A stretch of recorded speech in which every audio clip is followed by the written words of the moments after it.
Good morning, everyone. So it's just gone 20 past 8, give or take, and well, as you can tell, I'm in front of Sentis again, doing stage 5, etappe 5 of the Alpen Panoramaweg, Alpine Panorama trail.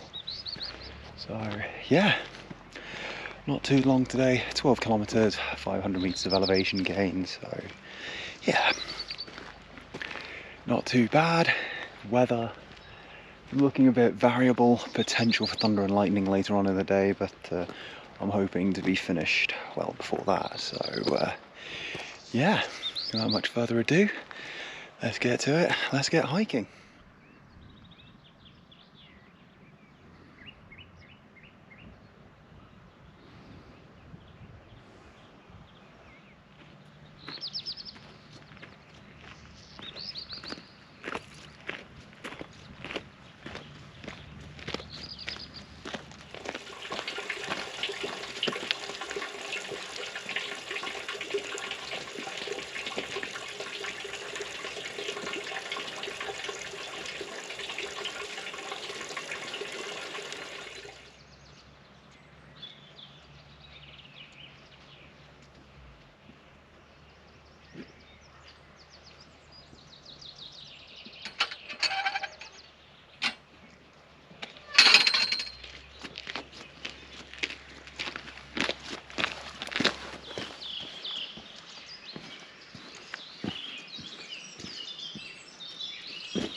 Okay, so that saddle way off in the distance, right there, is where I'm heading, and it is the Risipass.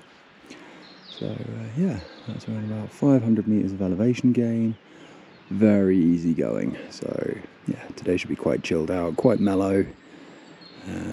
Yeah, because over the next 3 days, weather permitting, I am probably going to be covering 50 kilometers, so yeah. Alrighty, so I'm not sure if I've mentioned this yet, but one of the areas where I walked through is actually guarded by livestock guardian dogs. So it's basically a dog that the farm would leave up here to basically just look after the sheep or the cows or whatnot, to basically prevent attacks from predatory animals like wolves, bears, lynxes. Yeah. So yeah, that was pretty interesting to see. And hello. Case in point of the livestock. So yeah. So far, so good.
Alrighty, this is it. The start of the 500-meter ascent up this valley to the Risipass. So yeah, should be fun, should be interesting. I've got the sun cream on now, as it has made quite an appearance that was unexpected but not unwelcome. So, and also one other thing to note is that I have survived several cow encounters today. So first one, walked into a field. Next thing I know, around about 5 or 6 have completely surrounded me, thinking I was the farmer, but luckily the farmer was around 30-40 meters away, so when they realized I wasn't him, they moved on. And then the second one was a herd of cows with calves. Out of the 2 encounters, the second one is the most dangerous, as cows get very, very territorial. So yeah, luckily nothing happened, and they were mostly out of my way. So yeah, that's that really.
Okay, so here's something that I've just noticed, and on the sign there,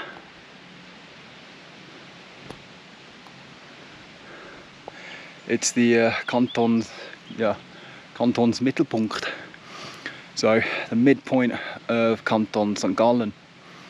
And yeah, I've left Appenzellerland behind me, and I've been in St. Gallen for pretty much the entirety of today. So yeah, it's very, very interesting to see that. I've seen, and the Mittelpunkt is somewhere behind me on these lovely mountains. So yeah, so I've seen the highest point in Canton Aargau, and I've now seen the Mittelpunkt of Canton St. Gallen. So yeah,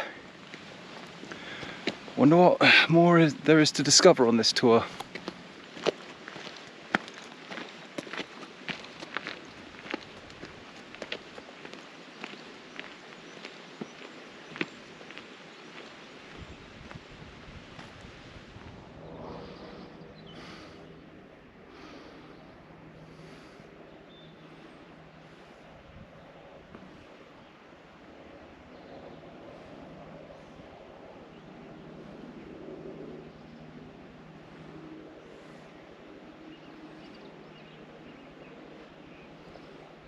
Right, way off down in the valley there is the road that I was following, and it's also the road that I took the bus up today. Base of Sentis is just there, and then Sentis summit is just behind those trees. So yeah, progress is progressing progressively.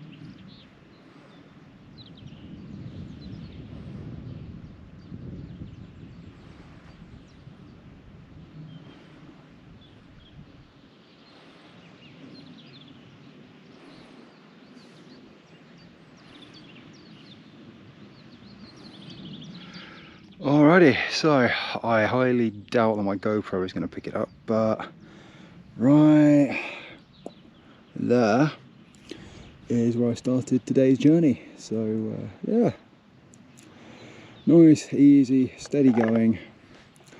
And as I say, I'm not here, to run a marathon or, complete it in record time. Yeah, I'm just out here enjoying nature, enjoying, good vibes. One thing that I will say about this hike that one must be cautious of is that you do actually pass through some military firing ranges again. This time they're more sort of actual, they're not just firing stands, it's more of an actual exercise range for heavy vehicles, so tanks, artillery, infantry and so on. So yeah, they have been in use since the First World War, and you can actually find, if you look up at the mountains, the actual targets that they use. So, yeah, the potential for unexploded ordnance is there, and the protocol for that is you see it, mark it, report it to the police. So yeah, whatever you do, do not touch it, do not play with it.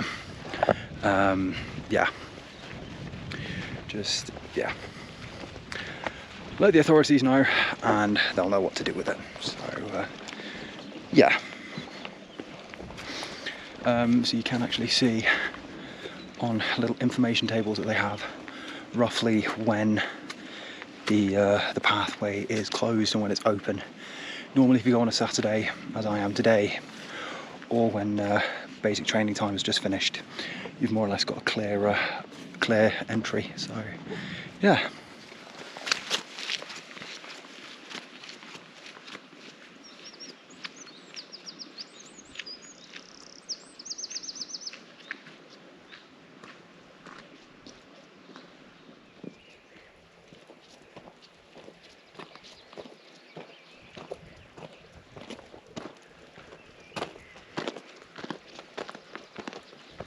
Alrighty, so behind me, as you can see, I've got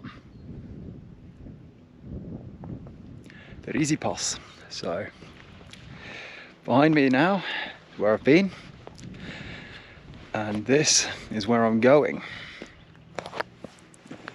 So yeah, I can see now why they call it the Alpine Panoramaweg, the Alpine Panorama Trail. So yeah, so it's going to be a steady descent from here on in down to Stein, and yeah, the weather does look like it's closing in a little bit, so yeah, fingers crossed I should be out of here before that weather hits, as they have said that there is a thunder and lightning warning. And well, as you've seen, I'm around about 1,400 meters above sea level, and yeah, as I said in my previous video, the summit of Stein gets struck quite often by lightning, but I'm a good distance away from that, so yeah, might need to not fully go 100%, but maybe increase the speed by around about 25%. So yeah.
plans I have.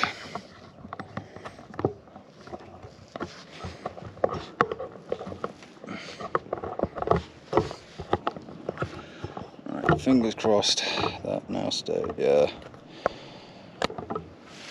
Unlike Theresa May's government, I think that is strong and stable.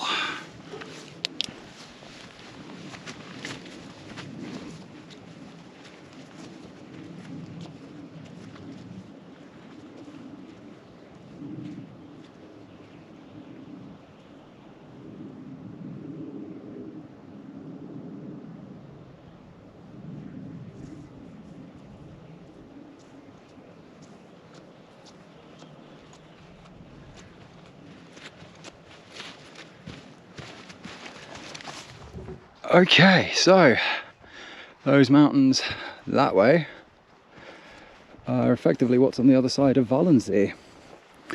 And if when I did the Walensee hike last year, this is effectively what's on the other side of that hike. So yeah. Also, I have tried pack rafting Walensee, and I think I've mentioned it a few times, but no. That lake is very, very deceptive. It's when I started that day, it was perfectly calm, super easy, very nice paddling, and out of nowhere the wind just picked up. Next thing I know, my pack raft is getting flooded, almost getting flooded, and I'm just like, yeah, nah, emergency evac. And yeah, that was an adventure in and of itself. There it is, with the lovely church bells. My end destination of Stein. So yeah, almost there now.